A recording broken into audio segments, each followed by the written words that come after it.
According to a study by the Center for Disease Control and Prevention, the lesbian, gay, bisexual, and transgender population smoke at a much higher rate than the straight population. Dr. Alicia Matthews has done a lot of work with community-based smoking cessation programs, would agree. Lesbian and gay men smoke at 2 to 3 times the rate of heterosexual men and women in the general population. That rate goes up about 15% for men and women of color in the LGBT communities. I hit the streets of Boystown, a predominantly gay neighborhood in Chicago, to find out what people thought about this startling statistic. I also wanted to find out if there was any correlation between when someone started smoking and when he or she came out of the closet.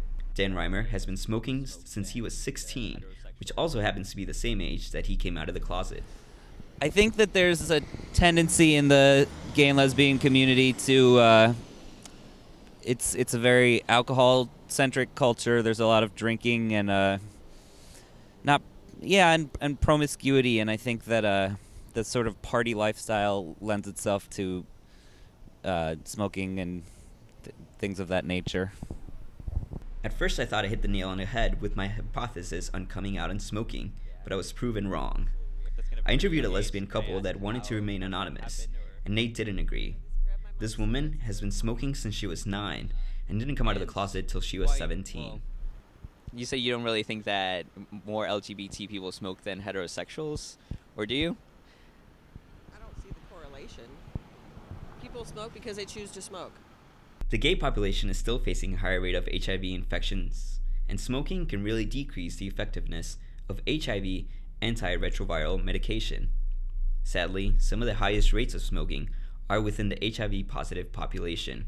But for our HIV-positive individuals, smoking represents tremendous threats to their overall health.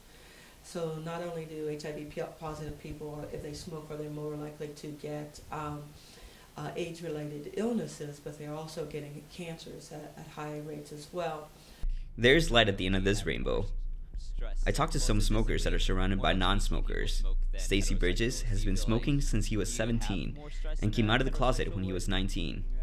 He says he's becoming a minority within his peers. Like, out of your circle of friends, would you say most are smokers or not smokers? Actually, most aren't. Actually, most yell at me for smoking, and yeah, so I hear it all the time. So why do you smoke? It's convenient. I don't know. Habit. Too lazy to quit. Not sick of paying $10 a pack yet. As for the remaining LGBT smokers that are not ready to quit, Dr. Matthews says they're looking at a multi-pronged approach to help these people out. If you'd like to find out more resources on how to quit smoking, visit www.vidamedia.tumblr.com.